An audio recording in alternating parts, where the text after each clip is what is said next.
Hey everyone, I'm Pion and welcome to Pion's Primal Perception. Today I'm gonna share my very first experience with Dr. Flow. This game is gonna release on the 27th of June and I think it's some game about diagnostics or something. It looks interesting. Let's give it a shot, shall we? This is actually not my very first experience. The very first experience was that the game launched in Dutch and there was no way of changing it. So I asked the dev and they fixed it. So here we are. Let's take a look at the options menu. It's not great. There's no borderless window mode. There are no key rebindings. I'm not sure if those things will be, if key rebindings will be important or graphic options, but maybe this is enough. But I'm a big fan of borderless window mode. Not enough games have this. So anyway, what is this doing? Changing the background. Okay, fine. Let's press start and see what this is all about. Tutorial, welcome. This is not a tutorial, this is a manual, but whatever.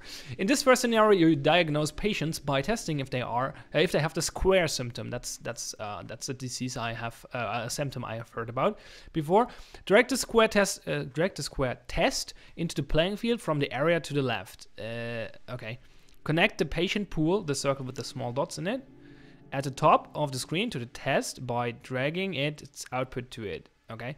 Then connect the positive output of the test indicated by its plus sign to the diagnosis at the bottom of the screen with the same square symbol. Connect the negative input to the other diagnosis. Okay. Remove a connection by clicking on it. Remove tests by dragging them to trash. To learn more about this game, click the story tab at the top. Let's click the story tab. Why not? As a medical specialist, you make many decisions every day, often together with patients and colleagues. With which tests will we use to make the correct diagnosis? How will the treatment affect the patient? What are the costs, and is this the most optimal choice? Dr. Flow uses a playful way to make you think about the various tests to reach the right diagnosis and the attached costs. Obviously, the quality of medical care is of primary importance, and patient satisfaction is very important as well. Very important indeed. So this costs 400 euros apparently. Well, let's do what the tutorial told me to do. We connect this. We go positive there, negative there, and I guess we press the start button. Get tested, and they all go there because they all have the square symptom. Will this one has the Pac-Man symptom. Okay, speed it up. There we go. Execution cost, 4,000 bucks. I guess because we diagnosed 10 patients and every diagnosis did cost 400. We got 2 out of 2 hearts. I guess those are like stars. Next scenario. Okay, so we need Pac-Mans and Tetris blocks here and Pac-Mans and hearts over here. So do we even check for Pac-Man? I think we just check for this, right? We check for the heart. Is that it? Probably. And I think the idea is that you optimize this here. Like you could do it less optimally by checking for Pac-Man, or yeah, that would not be very clever to do, but it's the very second level. So I guess that's the idea here, finding the optimal solution, which is pretty trivial in this case. Optimize your diagnosis. Often you will have to choose one of the different types of available tests. Some might be cheaper to execute than others. Okay. Now it gets a little bit more complex. So we have plus an arrow here, hard, Pac-Man, and plus here. So we don't have to check for plus, they will all have plus. So we can either check for Pac-Man or for hard. Doesn't matter which one, will go in there, so we take the cheaper one, which is hard. Okay. Interesting idea for a game. I see this working. This could become interesting for more complex scenarios. So let's see where this goes. Hard, square, hard, triangle, square. Okay, now it gets a little bit more tricky because I cannot ignore any of those. So we could, okay, let's try around what options we have. We can say we have hard, and if they don't have hard, they go in here. And if they have hard, can we swap this? No, apparently not. If they have hard, we have to check for square, right? If they have square, they go here and here. So I think it's cheaper to go the other route, though. It might be. So this would be. Well, it depends on what let's say they are equally distributed, the patients, then in that case we probably have like, so all of them will be checked for 100 and half of them will be checked for 50. So we would be like 1 at 25 on average per patient. let's try that again. Let's say we check for square first. Oh, alternatively, we could we check for... No, we couldn't check. We could check for triangle first as well. Wow, we have multiple... Oh, we have lots of options here, actually. I thought we only have 2 reasonable options, but there's a third one. So, we could check for square first. If they not square, they go in here. If they're square, we check for either heart or triangle. The cheaper version would be triangle. So, triangle goes here. Not triangle goes here. So this would be 50 plus 35, so that's 85 on average. That's pretty good. And the other option would be we start by checking for triangle. If they're triangle, they go in here. And if they're not triangle, we check for square. Do it like this. And that would be 70 plus 25, that's 75. I think that's the best option. I assume they're equally distributed, right? That would make sense for game design purposes. 16 patients. Are there 16 combinations of those? No, not really.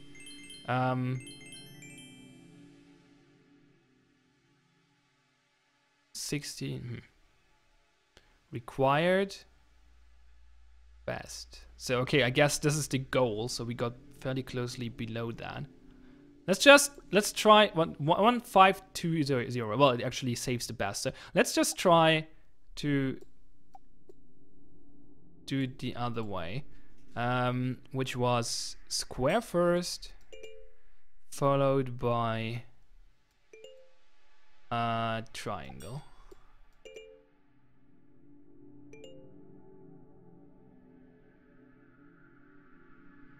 Did I do the math right? I didn't do the math right? 70 plus 50, that's 95 on average. This is actually cheaper. Never mind.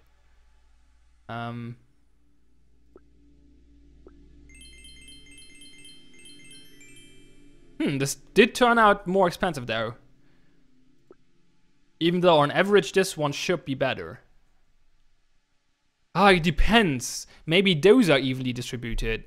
Oh yeah, that makes more sense, but no, they can't because there's 16 in total. Yeah, not a fan on how this works. Like to make it predictable, you have to give me the distribution of patients, and if it's not equally distributed between those, then this would be weird. I don't know. So apparently this one is the cheapest, even though this one should be more cheap on average.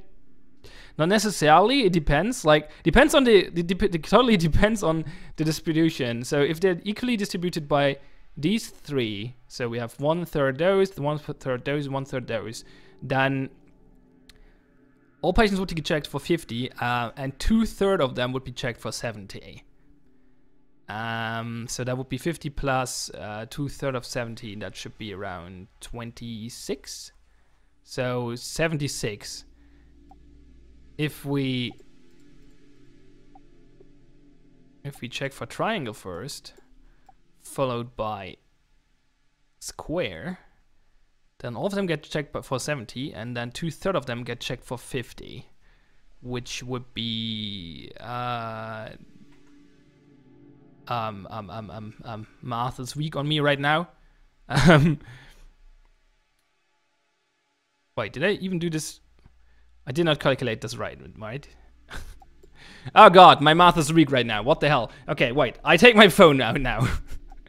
Let's start the calculator.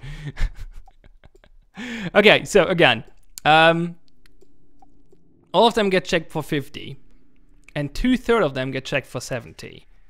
So 50 plus 70 times 2 divided by 3. That's 96.666. Okay. All of them get checked for 70, and 2/3 of them get checked for 50. That would be 70 plus 50 times 2 divided by 3. That's 103. So yeah, this one is the cheaper solution on paper. If they are equally distributed, that is, which they aren't, which is the problem I have right here. Which makes the whole thing try an arrow, which is a little annoying. It also makes sense as this is the cheapest solution because it starts, like the first check is 50, which is the one that all patients have to go through. So that makes sense. So without information about the distribution, this would be the cheapest solution. But it's not. Which annoys me a great deal, to be honest. This really puts me off, because how am I supposed to know which one is the better one? Like, I can't make a proper decision here, an informed decision, because I just don't know what the distribution is. Or can we check it somehow? Nope.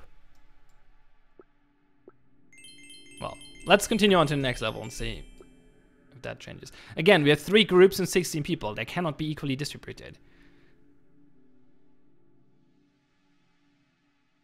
I don't know. Is it just random? If so, I can choose a random diagnosis plan because I have no idea what actually makes sense. Or maybe it's something like every symptom has a 50% chance of showing up or something. I don't know. Because the game doesn't tell me. So, I don't know. Okay, so we can check for... Oh, interesting. We get double tests now. So we can check for Pac-Man, which doesn't help at all because everyone has Pac-Man. We can check for Pac-Man and plus, which means we can check for plus, basically. And we can check for plus and arrow. So we have plus here, plus and arrow here, and none of them here. So... starting with this one, if they don't have a plus, they go in here. If they have a plus, we have to check if they have the arrow. This seems reasonable. I don't see a way of improving this. If I let them go in here first, it gets really expensive. Yeah, I think that's the best way of doing it. Okay, we did hit the goal, so that's good. Oh, lots of tests this time. With various costs. The scrolling is... Oh, it's not a scrolling, it's... No, wait, what? Oh, this is the scroll bar. I was... Yeah, okay, the light part is the scroll bar. I was confused because I thought the dark part is the scroll bar, but it's not. Okay, good. So we have Pac-Man cross Tetris, cross arrow, Pac-Man, Tetris hard triangle, Pac-Man arrow, Tetris. So 3 of them have Pac-Man, 2 of them have cross, 3 of them have Tetris, 2 arrow, only 1 hard. Ooh, this is wow, this is pretty complex. So we can really cheaply check for arrow, which probably makes sense, because 2 of them have arrow, so we have a pretty cheap way of splitting up the patients already. I think this is a pretty good start. So if they have arrow, we have to choose between cross and Tetris, basically. So we can either check for cross, which costs 400, or for Tetris, which costs 250. No, yeah. Wait, what? Yeah, Tetris and plus or cross. Plus or cross. Well,